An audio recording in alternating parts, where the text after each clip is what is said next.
Welcome to Nkanizatu, the pod that tells indigenous stories every day, the platform that tells you what's good and what's odd for young people and elderly alike in the areas of art, history, and culture preservation.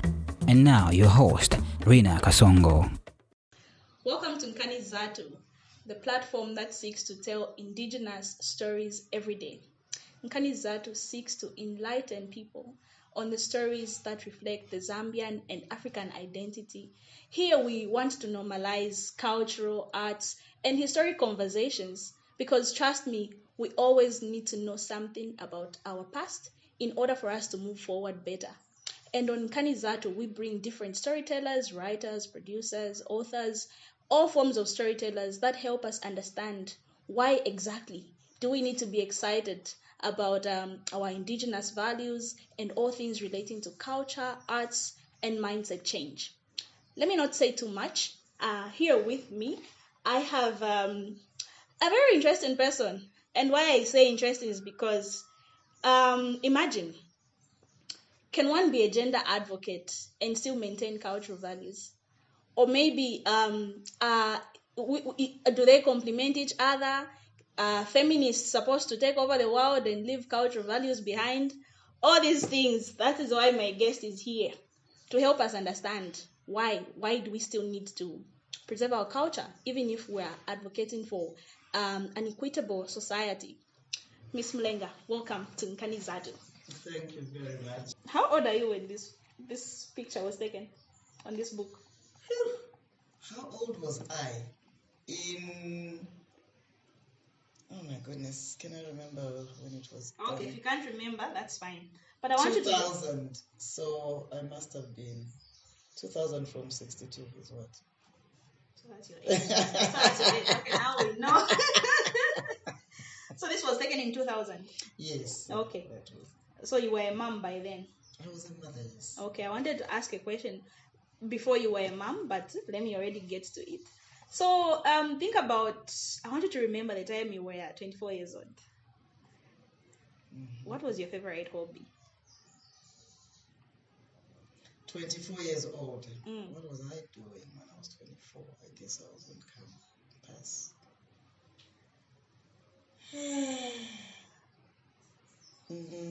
Hobby. Singing, I guess, at church. Okay. Yes. What are they called? No, just the choir. Oh, you were in the choir, yes, like Unza choir. The Unza choir, yes. I'm a Catholic, so I was part of the Catholic Unza community. Okay. So I was in the choir. I participated in the young Christian students. It's a movement. Yeah. So spiritual things, I would say. That was your favorite hobby? Yeah, sure. Not clubbing. No. No. It's funny because at the University of Zambia, that time they used to, the UNZASO, the University of Zambia Student Union, used to, I don't know whether it is buy or pay for movies. So you'd watch at the lecture theaters in the evening. So yeah, once in a while we would go to watch. But the problem that I have with watching movies is that I fall asleep halfway. Even TV, I really can't watch movies on TV. My daughter would always say, when we had one TV in the house, I would say, look, I want to listen to the news and then maybe watch something after that. And I would fall asleep and she would say, you're not even watching. Why did you let me go? All right. So at 24, you were actively involved in the UNZA choir. Yes, in the UNZA choir. The reason I picked 24 years is because someone in this room is 24 years old, so I just picked a random number. Okay. Yes. Okay. I remember. Yeah, I think I must have been on campus at that time. Okay. How did your gender advocacy journey start? Wow. Interesting. When we were living in the UK, and that time my late husband was doing his PhD. He was studying, and sometimes it can be very boring when you're living abroad if you don't make yourself active. Mm-hmm. So I ended up joining an organization called Bauzo Black Association of Women Step Out. It was dealing with issues, I think the way YWCA focuses on, issues of gender-based violence. But it was for the minority ethnic communities, precisely because these people, I think when you're living abroad away from home, what you call home, they experience a lot of violence, especially the Asian community. It was actually quite disturbing. So I volunteered because one of the one who was in charge of that particular organization was a Zambian. So I got to participate in the on-call activities. But also, I joined an organization that was helping people with mental health problems, again focusing on the minority ethnic communities for the same reasons that I've alluded to. So, so we were championing, for instance, issues of GBV in the UK, in that particular community, Cardiff in Wales to be precise, that's where we were. And so speaking for them, helping them out. And for 4.5 years, almost 5 years, I was involved in those activities.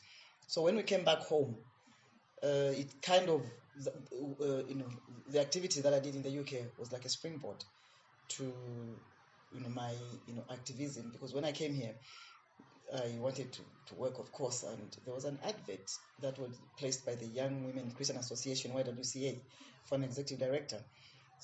And I applied, and I got the job.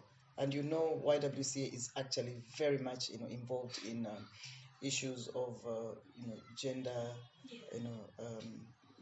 GBV issues, trying to fight child defilement. So it was more or less like connecting from what I was doing in the UK to now what YWCA, and YWCA I think is one of the oldest organizations in Zambia that has been around and championing issues of women's rights as well as children's rights. Yeah. So I think that's where the interest came from. And of course, 3.5 years at YWCA. After that, I got involved with the work at NGOCC on the board as vice chairperson. So yeah. Okay. Interesting. I know many people know you from NGOCC. That's right. But today we're not focusing on that. We're focusing on gender advocacy and culture. Now, as a gender advocate, what is that common belief that people have about gender advocacy that you passionately disagree with? When you talk about gender and just that word, people, I think the majority of people don't even understand. And that is both from the male and female folk. Anything gender equals female or woman. That's what we usually think, actually. Which is not true. Yeah. Because gender, I think, is about both male and female. And so when you're talking about gender issues, talking about, of course, when you specify women's rights, that is now more focused, because you're actually talking about the rights of this particular gender called a woman. And I think the misconception is that when people, or women in particular, are talking about gender or women's rights, then these are people who quite often, they're referred to as women who are not serious, either in their relationships, or they are divorced, or there's just something wrong with them. Yes, so maybe they were heartbroken. Exactly. Because why should you be talking about these issues? But I don't think that is what gender activism is all about. Activism is simply speaking out on those issues that someone is very passionate about. You are active, like the word itself. So it's actually a continuous process of bringing to light, and sensitizing people about certain things that are not going right in society. And you find that, in fact, when it comes to a number of issues, you find that the women are often disadvantaged. So and I guess this is why people think gender is women, because it's the women who will be talking about issues of equality, for instance, whether it be access to employment, access to anything. The women are the ones who will be saying, but why are we being left out? And so that's why people think that it is more of the women than the other gender. Okay. Yeah. So that is the common belief that you disagree with. It's not just women. It's not just women. No, not at all. It's not just women. And, maybe to take it further, and because they think that women are the ones who are constantly talking about these issues or bringing these issues to light, like there's, like I said, like there's something wrong with these women. It's not right, because I don't think there's anything wrong with me that I've been advocating for these issues for the last 25 years, I think. No, I don't think so. It's simply because we need to educate ourselves.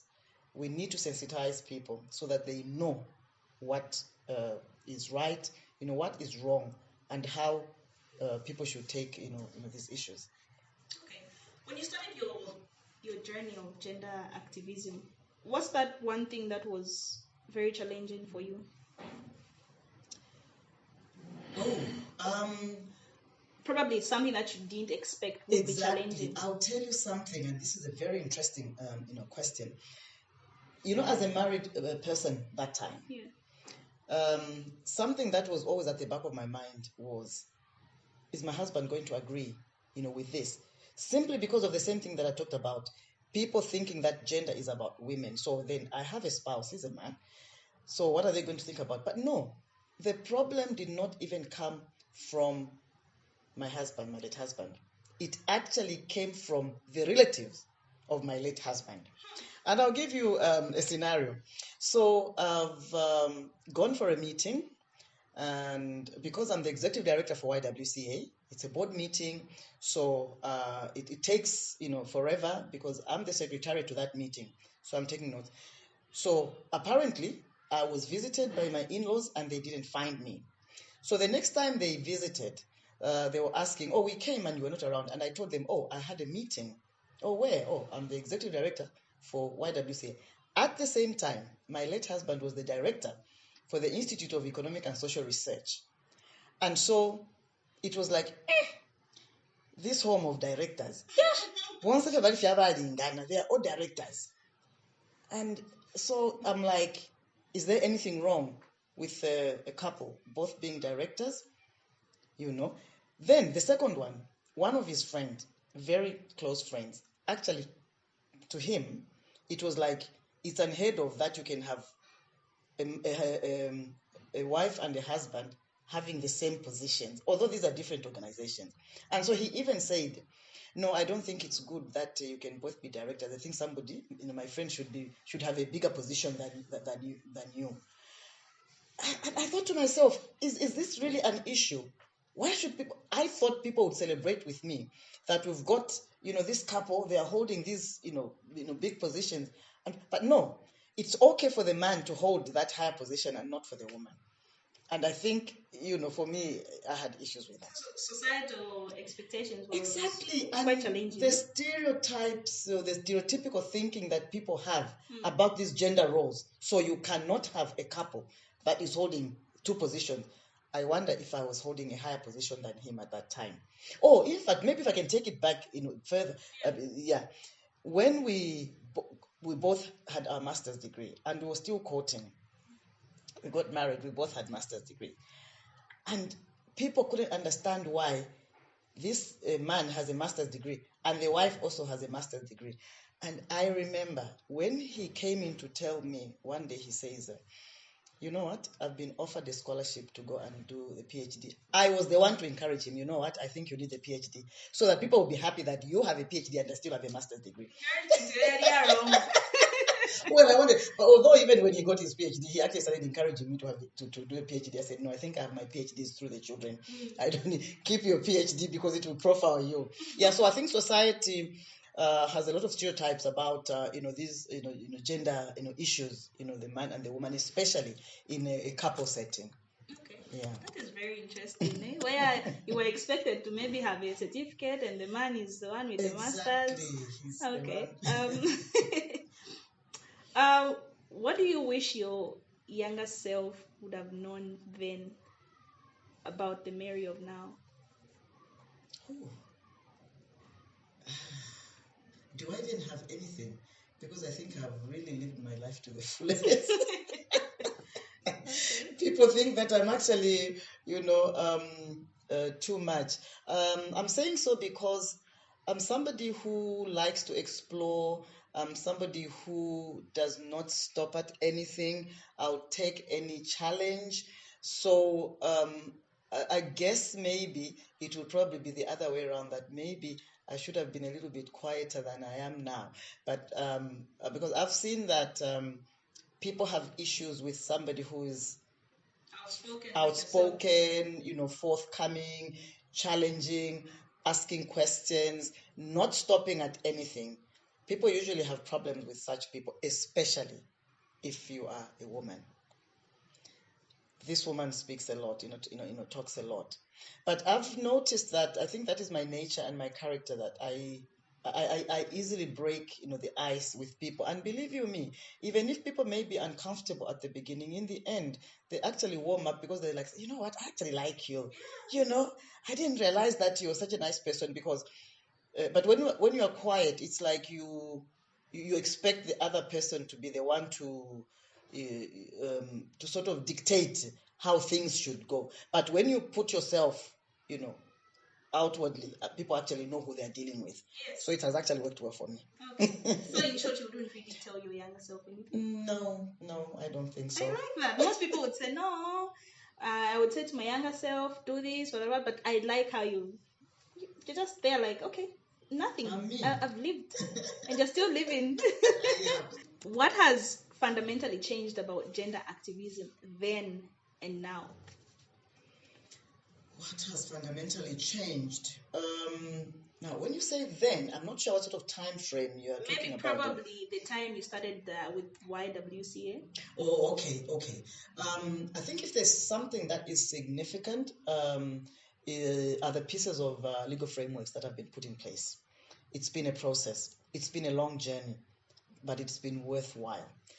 I'm saying so because, society, I keep talking about society. If you're speaking from without, if you're just speaking, it becomes very difficult to justify why you are actually advocating for these issues. But if there is a legal framework, if there's a piece of legislature that actually supports your activism, your advocacy, then you have firm ground, to start with. So I think over the years, we have seen a number of organizations working with, whichever the government of the day, to try and come up with legal frameworks that will support some of the issues that we're trying to champion. For instance, I think even issues of gender-based violence, the Anti-GBV Act of, 2011, which was, I think, refined in 2014 or something like that, was actually a very good piece of, legal framework, because it actually provided for government setting up shelters where women can go. YWCA, by organization that I worked for, was the only organization for many years that were providing shelter. Here's a situation where a woman is in this violent situation, can't go back to the family, or if you go back to your family, tradition has it that welelamo, who are putting up with this violence. So the activism, the work of YWCA, I think, looking at other countries, the way they do things, the issue of safe shelter or safe homes is something that, as part of the Anti-GBV Act, government is supposed to provide shelters. And I know that over the years they have actually been setting up shelters in the various provinces. So I'm trying to imagine then, is it that you were advocating but there wasn't any legal framework? Yes. Okay. Yes. I mean, I was with YWCA, from 2001 to 2004. The Anti-GBV Act only came up about in 2011. So there is that gap. So you find that, these legal matters, even if someone is taken to court, lawyers they want to quote this piece of, law or whatever to be able to support that which you are talking about. So I think, I'm not a lawyer, but if there is some grounding where you can say, okay, this person should be judged, because I understand that in that legal framework, there's even, the number of years, if you're actually convicted, that you need to serve. Whereas I think in the past, I don't know what they were standing on in terms of maybe penalizing whoever is doing these things. Yeah. Now that we've given a background of a little bit of gender activism from your perspective, there's this, I don't know if it's a controversy or what, between gender equality and culture. How do these two complement or contradict each other, according to you? I told you that when my in-laws found out that we were both directors, it was an issue. Yeah. As if there's some unwritten cultural law which says that a man and a woman cannot hold the same positions. And the other one about both of us having a master's degree, like, how can they be at the same level? So I don't know, call them myths and beliefs, cultural, but believe you me, I am somebody who really values culture. And a lot of culture, I don't know about now, but these are things that are handed down, to us by word of mouth. Most things are not written, but I guess maybe nowadays we do find these things in books.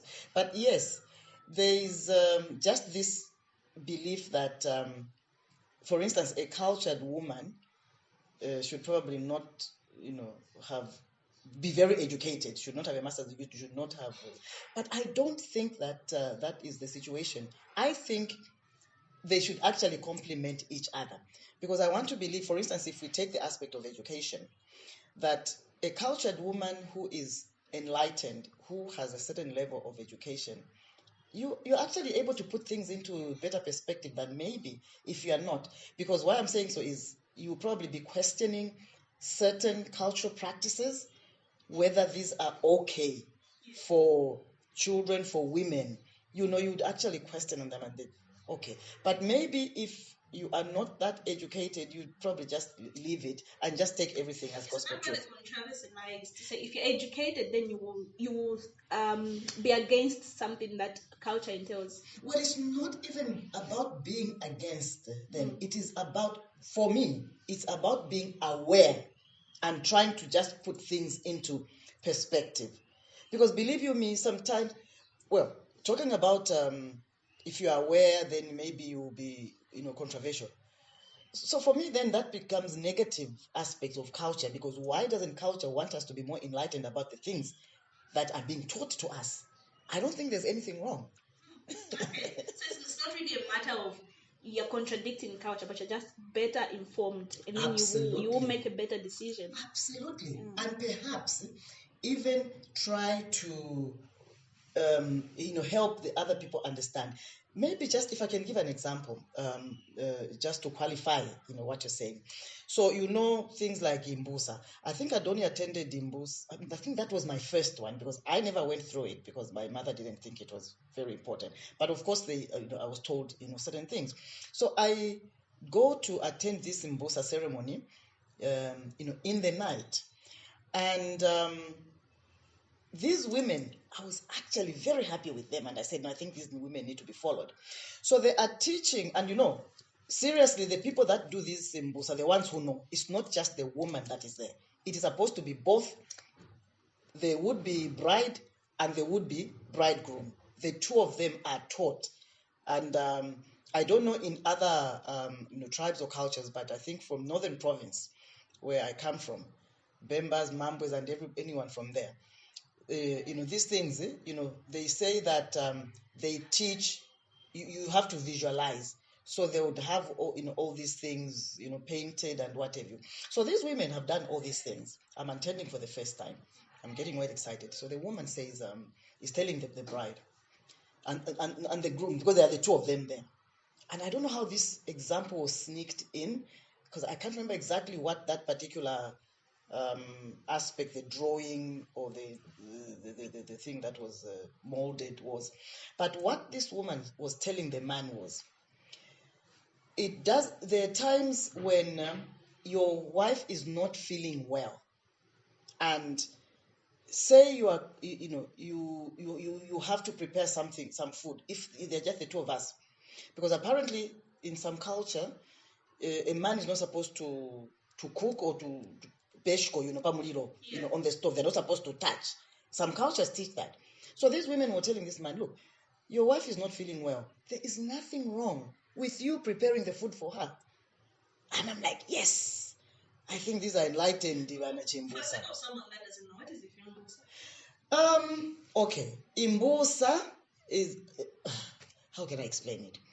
unless people have seen these things. But in the Bemba or people from the northern province, they actually mold, whatever the things are where they are teaching you. There are different things. There are a lot of them. Mbusa. Now, the women that teach those things are the ones who are Vana Chimbusa. Like they are the mothers or the custodians of those things. It can be paintings, it can be things that have been molded. They are the custodians. And I've made to understand that in the past, especially the one that they mold, they're actually there, and they carry them from place to place when they're actually teaching the bride. That is before marriage. It is actually a pre-marriage process that the bride to be and the groom to be are actually taken over. It is all about how they're supposed to keep their marriage, from anything in the bedroom to in the kitchen and God knows what else. Like I said, I never went through these things, physically. Yeah. So that was one thing. So this Vana Chimbusa were telling this man, your wife is not feeling well. There's nothing wrong with you going to make some food for her, which is like against what they actually are taught, most of them. The other thing, I think, in addition, the example that they gave said, suppose you are coming from work, so your wife is cooking, and maybe the stove, you walk in, and whether it's the cabbage, whatever relish is, the water has finished, so it's beginning to burn. There's nothing wrong with you taking it off, or maybe putting some water and then walking to your bedroom. That is the way it should be. So they're not taking away from the mbusa, but they're actually adding on, and helping this couple to actually understand each other's role better. So for me, I don't think there's any contradiction, or there shouldn't be any contradiction between cultural values, and education, or whatever, or gender equality. I know you've been hearing me talk about this. What is the difference between Chilanga Mulilo and Matebeto? I'm glad someone has asked me this question, because if I was a white person, I would have turned blue in the face, trying to explain to people, these differences. I have one daughter, 4 boys, and I said, I'll tell her in-laws, or my sebele, when she's getting married, if that time comes, that I'm going to do things right, because my father actually did that.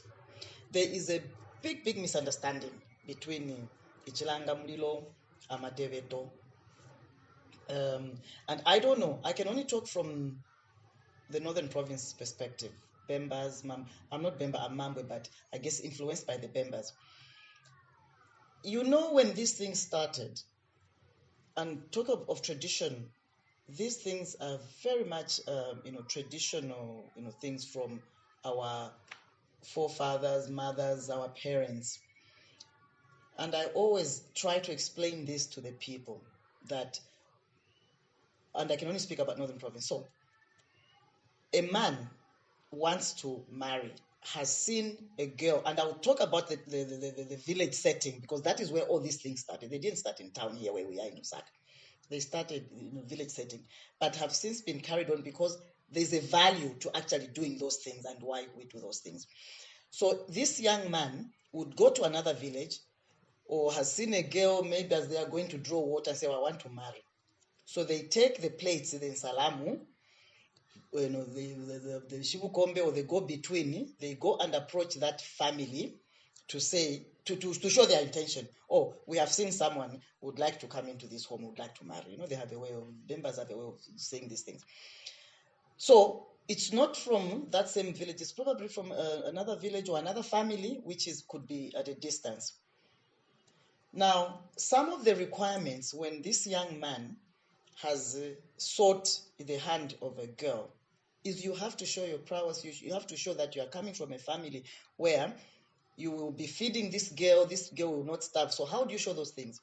In the past, it was hunting, it was farming, and so this young man would have to go and farm, work at the in-laws, whether on a farm. And Northern Province, the many system where you have to cut the trees, farm for them, and that goes on over a period of time, a couple of months.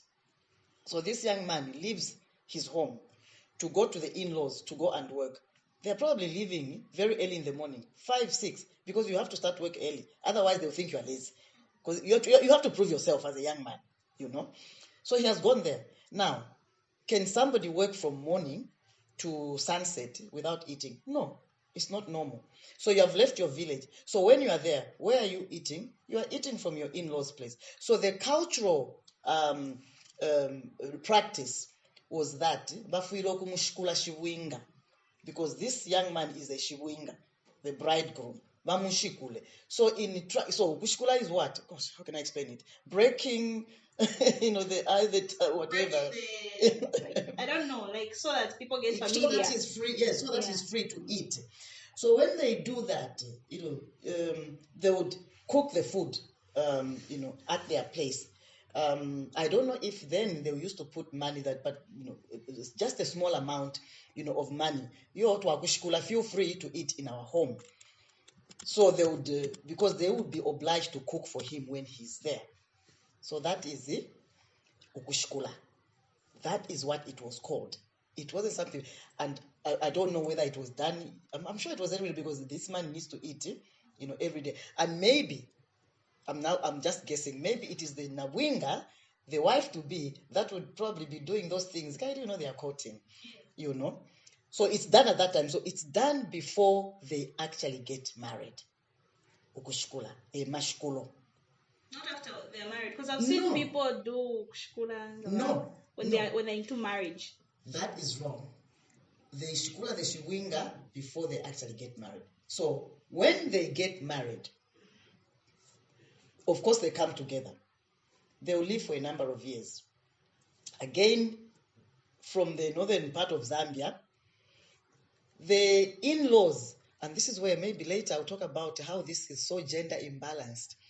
So the in-laws, the girl's parents, now have to show this young man, their appreciation. You have looked after our daughter, we now like to appreciate you. It can be years. I'll actually come back to my personal, experience. So now they will do the mateveto. That is when the issue of a mateveto come in, because now this is a big feast. Whereas the kushkula is just small meals when this young man is working. They get married, they've been married for a couple of years, then they now, it's now a feast. Is now a feast. That's where now they will take whatever foodstuffs to his home. Remember, the first one was at the in-laws' home. This next one is his home. So he has a house, so the mateveto. The third one, if God is still blessing them with many years in this marriage, they have lived, it's now the third one. So there are 3 levels, Northern Province. Ukuingisha, entering. Now this ukuingisha, the man is now, I think the whole ceremony talks about the young man being, now of course is no longer a young man, with children, perhaps even grandchildren, is now being accepted by the in-laws, the parents or the family of the wife, that has now become part of the family. Ukuingisha. And this comes after many, many years of marriage.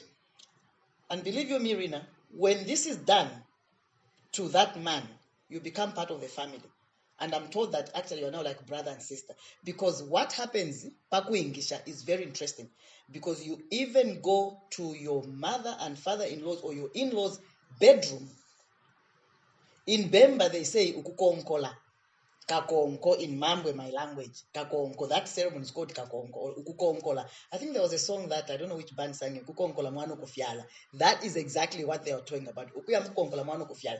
And because you are konkolaling, they will put foodstuffs or different things in the different rooms. It's different now in town, but in the village setting, there are probably only 2 rooms. The kitchen or sitting room, and then maybe the bedroom. So there are only 2 places. So you enter the house, you enter the room. Can you imagine you've broken all the taboos you are now a child of the family. Your wife now becomes like your sister. This was actually cementing marriages, in those days. But I had the privilege of doing that to my late husband.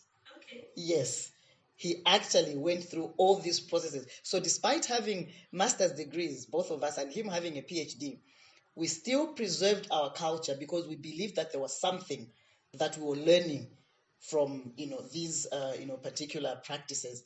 And I would just love that people would do these things properly. But nowadays they mix the two. Yeah. Ukushkula and Amatero. In your own understanding, when should that be? In fact, I should have said it that ukushikula nechilanga muliro, it's one and the same thing.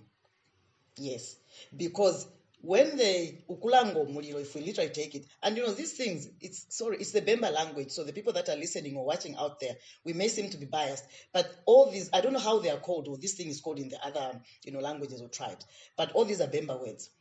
Ukulango mulilo, what does it mean? Ukushikula is basically the same thing, and the ceremony or that practice is done at the same time.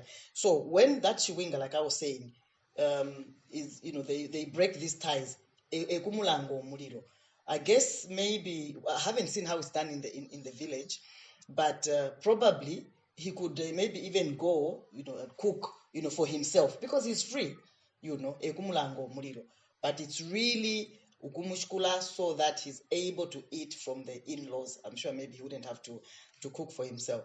But now people are mixing ichilangamulilo, amatebeto, everything at the same time. I told you these things are done at stages.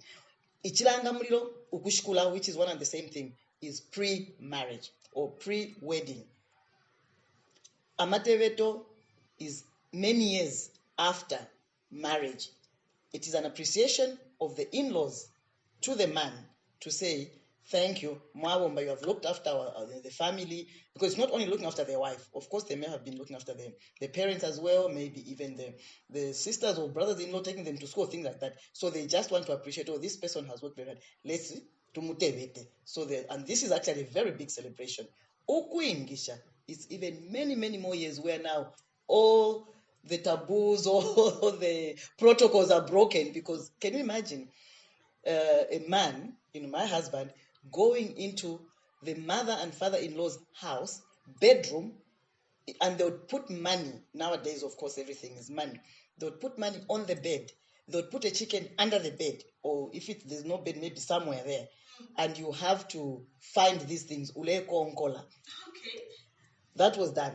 In my particular case, ukushkula, ichilanga mulilo, because people didn't understand these things. My father was a traditionalist. He said, I'm not going to do it, because they were waiting for those 20 chickens or 50 chickens. I hear these days they even take 50 chickens. How do you take 50 chickens? You haven't even bought a bag of meat meal for your mother-in-law. Can you justify those 50 chickens that you want to eat? So in my particular situation, it was the day after the wedding. So wedding's on a Saturday. So on Sunday, now I'm sure you know, or you've been to ukushkula. A lot of families, the day after the wedding, they actually call it ukushkula, because that's when the two families come together. And for me, I thought, I didn't even know. But my father, the way he was, he had actually arranged with the women, on our side. So we are out there, the two families, you're introducing each other. I'm the so-so, I'm the uncle, I'm the what. He has told the women, you start cooking. Because I'm sure even when we have mashkulo these days, the day after the wedding, there are refreshments afterwards. In my situation, it was actually now the thing that people do pamateweto, the washing of the shiwinga, the hanzi, ukumukupukuila, and all those things. It was done the day after the wedding when we were having a mashkulo. That's when, so we are outside, they are doing all these things. Then when they had finished all the introductions, what have you, somebody just came and knelt and said, Mukwaye, batata, nimwetule itawengire munganda. So they thought it was just the usual refreshment. And they find all these plates, not the 50 chickens or whatever, no, but just, and then they start explaining, tata, no, but mishkule, you start eating when you come here at your father, because it was a dad's place. When you come here, you should feel free. So the same way we see them doing this thing, but it wasn't 50 chickens, just a few things. And it made sense because you can imagine there were the two families, my family, his family, we had come together, and now we're having a meal together. I thought that was beautiful. Number one, the day after our wedding. So we got married. Then, although in the other setup, I was saying that it's before you are in the village setup, before you get married. But I guess in our case, because somebody had, we had to do it like this. They didn't do it before because there's no field to go and dig or whatever it is. But at least it was very close, just after. It was done on the 16th anniversary, our 16th anniversary, here in the house where we are sitting. 16 years, That's when they said, okay, I think Batusunga Mulenga, Natumuteve 16 years, 16th anniversary. That's when they now brought all those, I'm sure there were 20 chickens or whatever it was. It was because it's a feast. Now the families have come together. And because it was our 16th anniversary, it fell actually on that day. Of course, we relived a bit of our wedding because all the people that were on the lineup that were still alive, they all came. So we continued even into the evening, dancing and celebrating. 16th anniversary, Amateveto. 30th anniversary, Ukuingisha. We had been married for 30 years, and it was in September. Of course, the 30 years is in August. But good. Ndola, now, where my mom's young sister, my surviving mother, kundola kufamu eko vaile mkuingisha. That is now like another wedding. So that's where, and it was, I don't know why we didn't take we didn't shoot it, but it was so interesting because I was told, I know my husband was quite, stubborn sometimes, but he was made to go through the tradition. I was saying and things like that. Whole Dr. Mulenga, an axe and a bow and whatever. I was just being told. And so there really, when they do that third ceremony, you have really broken the protocols. And I remember Abamayo, the young sister to my mother, Abamayo Abashala, when my husband hugged her, I remember her saying, I've been looking forward to this hug. Because now protocol, now we can hug each other. You are now my son, So there are meanings to these things and why these things are done. But these days, people just do it because somebody else did it. And I get surprised.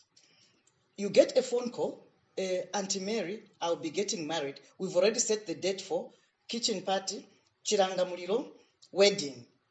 And you're like, hello? Because they have seen that this is how people are doing it. I think it's wrong. We need to go back to the basics. We need to understand why these things are done. And I get surprised because Bashibu Kombe, the traditionalists, I want to believe that most of the time these people are elderly people. I mean, not old, but elderly people who should know some of these things. First of all, try and understand these cultures. Where are they coming from? But you find anyone and every Eastern Province, it's got a name at Vipiko, something like that. Vipiko, Eastern Province. It has its own significance, but you find that people are just mixing these things, and so it loses its meaning. And you even have situations where someone says he's eating mateveto for the third time, because the first marriage lasted 2 years, mateveto. The next, relationships lasted 3 years, and because you girls are competing, you think by taking 50 chickens, that is how you're going to cement your relationship. No. We need to do things properly, and people need to understand why we do these things. I wish we can start lessons or sensitization so that people understand these things. Because you can imagine, Rinah, you have, first of all, kushkula or ichilanga mulilo, and then you're having too many issues, in a marriage, then, the family thinks, you want to, because whether we like it or not, this is a patriarchal society. And more often than not, we, the women, are the ones who kind of have to put up to a lot of, challenges and issues in relationships, marriage, to be specific. So, with the way things, happen, so you decide, as a family, let's say, tumutevete nomba, I'm sure even if somebody was stubborn, would think, oh no, I think it would help to actually sort of iron things out. And then a couple of years, so I guess people, the people, back then must have understood or knew why they were actually doing these things. Now, being a gender activist, I remember questioning, I said, why is it that we're only doing these things for the men? Chiranga muliro kuskula is the man.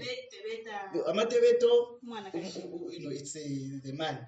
Ukuingisha is the way. I'm yet to find out from the elderly why it was just focused on the man. But maybe because of like what I've just said, this is a patriarchal society. And, usually, like I said, we the women are the ones who always have to patch up things, to try and put things straight.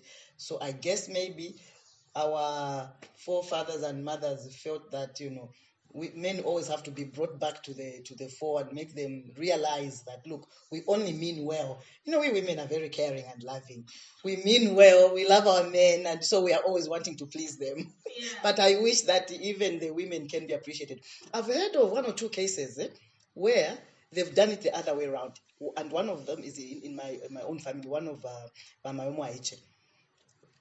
my sister-in-law, married to my cousin, and I participated in that, and I was like, wow, you are 1 in a million, because many people don't do that. How I wish we could start doing that women should also be appreciated, by the in-laws. I think it's very, very important. Okay. So now, how can we preserve cultural values amidst this promotion of gender equality? Like I said, this gender equality is not taking away from anything. It is simply, it should just help to facilitate, because, society is dynamic, things are changing. We are living in a society where we have to fight a lot of ills. So if we are going, for instance, to talk about or challenge, say, child defilement, where in the past maybe some people would say, if you sleep with like your grandfather, there are people even saying, like it's okay. But I think nowadays people are doing these things not from a comfort zone or from a good whatever. I think it's always because people are selfish. People just want to to destroy sort of out of selfishness. So we should there shouldn't be any contradiction in the way we do things. Gender equality, being a gender activist, should not take away anything. Like I keep saying, they should be complementing each other. People just need to understand that we need to have the two, our cultural values and gender activism to complement each other. Perhaps the reason why there's this feeling or perception that there's a contradiction, it is also the people themselves, maybe we the women, the way we carry ourselves. If I'm going to use my education, my master's degree, to bring down my spouse, for instance, or my partner, then it becomes a problem. It becomes a problem. So if we, the activists, we who are seeking for gender equality, and we need to understand in what context we are seeking this gender equality. I don't think, because certain things are straightforward. For instance, a man can never give birth because he doesn't have a womb. So you can't request that they should be because it's not possible. It's just not possible. It is with the women who carry the womb. We are the nurturers. The child is growing because I've given birth to a baby. I have to breastfeed. I have to look after that child. But I hear that some girls will even argue about how many times the father has to change diapers. Seriously? It's not an issue. You are the mother. So what's wrong with you, the mother, changing diapers the whole time? Of course, if the man feels that it's okay, for them to change that up, that's fine. That's fine. But it should not be an issue. The woman is the mother. She is the one that is looking after that infant. She is breastfeeding. Yes, the father is there, if the father is there. So it shouldn't be an issue. So somebody shouldn't stand up and say, it's me who changed the baby at 02. So now it has to be you who's going to change at 04. No, it shouldn't be an issue. So what I'm saying is, I guess it is the way we take these things as the female gender. I think we take them out of context, and so we make the other gender uncomfortable. Because even if we have to take turns in changing the diapers, there's a way in which you need to communicate. Having a master's degree, and I'll give this is a very specific example about me, did not change the way I used to respect my husband. We were sitting, in this living room. I've cooked the food. He's got visitor friends. So I come in and I kneel. Onimwende itamkwai. Believe you me, his two colleagues, their eyes popped out like, Mary Mulenga with a master's degree is kneeling down. She's a gender activist. She's a feminist. She's kneeling down. And they asked my late husband, is she doing this because she has seen me, or she always does this? He says, no, that's how she does. And that is exactly what I used to do. He would be watching the news. I've cooked dinner. And I'll come and say, oh, nimwende itamkwai. He's my husband. I need to respect him. Was there anything wrong? Did that take away my master's degree? My dignity? No. But if anything, I probably think that he felt proud, and especially when I did it in front of his friends. But I wasn't putting up a show. That is the way I actually did. Because that's the way I was taught, to respect, Of course, there's some who just go, dinner is ready. Yeah, fine. That is also okay. But I went an extra mile because I felt I needed to respect him. So I would go and kneel down. And he's all alone watching TV. And he would say, thank you. Wow. Someone appreciating before he has even eaten the food that I've cooked. He's already appreciated the fact that I've come to tell him that the food is ready. That would actually cement relationship. Maybe somebody has had a tough day, and you do that gesture. It actually softens them. It warms them up, rather than you're just saying the dinner is ready, and you've had a hard day. Thank you. You are communicating something, that warmth, to your partner, to your spouse, that, you care, you respect them. It takes away maybe all the whatever, the day's stresses and what have you. At least they know there's somebody they can count on. So I think nowadays, couples are missing it. And I don't know why people feel that they have to be in a competition. So for me, I think traditional values are good. There are some traditional values that are very good. Of course, there may be certain traditional practices that they may not be good. And that is where I think for us who are activists against certain things, maybe one example I can give is the silence, the silent language that, people are taught. Awenga bakuma, you should keep it within the four walls and what have you. Things have changed. Maybe the violence that was happening when we were being taught, don't take it outside because people will be laughing at you. Maybe they will just slap, or maybe they push you or they shout at you. These days, people have become very physical because people are abusing drugs, people are abusing alcohol. So somebody has come back home, they're drunk, and because a wife, a spouse, the partner has asked them, why are you walking in at 02? Why are you asking me? It starts a fight. And then you are beaten left, right, and center. And then it's because somebody told you, well, you don't have to say, and you're going out there with a swollen eye, and you're saying, no, I hit myself against the door. It doesn't help because we know statistics are there that say that people have died because of the gender-based violence that is happening in their homes. So yes, a lot of traditional values, and I think when I use the word values, it's more positive. They are good. But some of the traditional practices may not be good, and we can put certain things into context. The other issue, I think, is perseverance. And I talk about it in my book, that someone should only persevere. Perseverance is good, but only to the extent that it does not harm the person that is persevering. And mind you, when we talk about even issues of gender-based violence, it's not just about the women. If there are men who are actually experiencing this GBV, like I said, gender is both male and female. So there are men, there are males that are experiencing gender-based violence. So we should be speaking for them as well. Okay. I know many people have been urging you to write a book. So if you were to write a book right now, what would you write about? The story of my life. Okay. The story of your life. The story of my life. I thought Destined is the story of your life. Destined is the story of my life. But the feedback that I've... okay, what do they say? The story of my... You know, when you do an extension to something that you've already done before, songs, people who do music, I think when they do music, then they add on a remix or the story. Where a movie would be part 2. Part 2, but there's a word that, the story of my life, something. A lot of people that have read my book, first of all,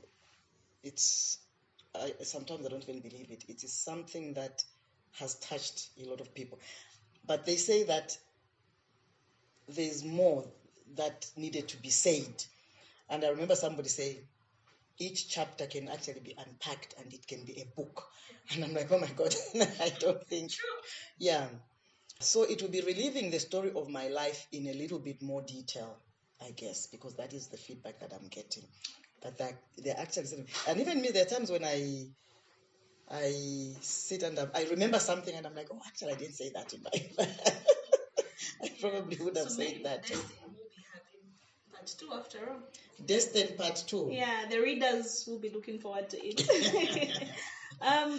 What is that one question you wish I had asked you during this conversation? Ooh. One question that you haven't asked at all. Everything has been centered about maybe our values or culture, and me. I've talked a lot about my late husband, but the children. I would have expected you to say, but you said you have 5 children. Do they hold the same beliefs as you do? Because they are still youths. Some of them are a little bit younger. They're still children. Do they hold the same beliefs? I constantly talk to them about these things, but also because I have lived these values, I have lived them, so they are not theoretical. They have seen me kneel when I'm going to call their father to come and eat. They have seen it, so I would expect that my daughter would pick these things, and I'm sure my sons would expect that their spouses would do the same, but that's a story for another day. So I think you asked a question, whether I will talk about these things. I'm very, very free with my children. Have always been. The oldest is 33. He's married with a son. But believe you me, I talk to my daughter-in-law as well, so that she's able to appreciate some of these things. I talk to her so much that people think that she is my daughter, and that's my son-in-law. There are times when I see her and I'm like, I think she's the daughter, and then the son is the son-in-law, because you have this relationship. It's very important. Our cultures and values are better handed, down by the way we live them. Yes, people can pick a book. People can read things, but it is theoretical unless you live those cultures. So parents and guardians, we hand over or we hand down what we believe in if we live them. It's probably like talking to, say, a counselor or a pastor or a religious person. They are on the pulpit and they are preaching love, for instance. And then you meet them outside and they're living exactly the opposite. That's a big contradiction. I think we need to live what we preach, or we need to live what we believe in. If we hold on, like for me, I've held on to certain values, respect, receiving visitors. My house help, commonly known as maid, I don't call her maid because she's like family to me. My house help received visitors from the village on my husband's side. My mother-in-law, her sister, and I think 2 of my brothers-in-law. So they come in. I'm at work. I come back. I find them. They've bathed, they've eaten, they've sat down, and then they ask me, "Who is that one? Whom we don't know?" Then I said, "Which one?" Because I'm not living with any of my sisters. The one who received us. And then I'm like, "Oh no, that is our house help." They're like, "What?" The way she received us, we came, and people have traveled all the way from Brokoso. She's given us water, we've bathed, she's cooked food, we've eaten. I said, because that is what she has seen me do. So, and that is actually even more interesting, because you don't expect somebody who works for you to be able to do this, because they're just a worker. They'll say, but that is how that girl has seen me do things when people have come home, how I've received them. And I have told her, when visitors come, this is what you do. Long journey, let them bath, let them eat. So I came back, they already settled. So that is to emphasize the point that I'm trying to make. If we believe in certain values, certain principles, if we hold certain principles, unless we live them, it will be very difficult to transmit them to the younger people. Okay, I like that. Mic drop. And we have come to the end of this conversation. I have had a great time. It was like having a mini session with Vana Chimbusa. Hopefully you'll be there when the time comes soon. This is what Nkani Zatu does for us. It just enlightens you, it makes you excited about who you are as an African, as a Zambian, and sharing stories. Miss Mulenga has shared so many stories. Like, I was even imagining certain things you were saying when you were young, how you were serving your husband. I could literally picture that moment. So I am very happy about those stories, and I hope that whoever that has been listening, you have been listening and watching, we're also encouraged and feel good after listening to such rich conversations and so much knowledge from a gender advocate that values culture. I'm very, very inspired. And be encouraged also that this podcast is not just limited to the ending of this clip, but you can continue this conversation with us. Comment on our YouTube channel, like our Facebook page, Sochwen Publishers. This podcast would not be here with us, would not be enjoying this moment without Sochwen Publishers. So follow us on social media. That is at Sochwen Publishers. And also, if you have anything to say, please note it down. You can always give a review on our podcast platforms as well as on YouTube. Catch us again next week. My name is Rinah Kasongo. I wish you a pleasant afternoon, evening, or night. Goodbye.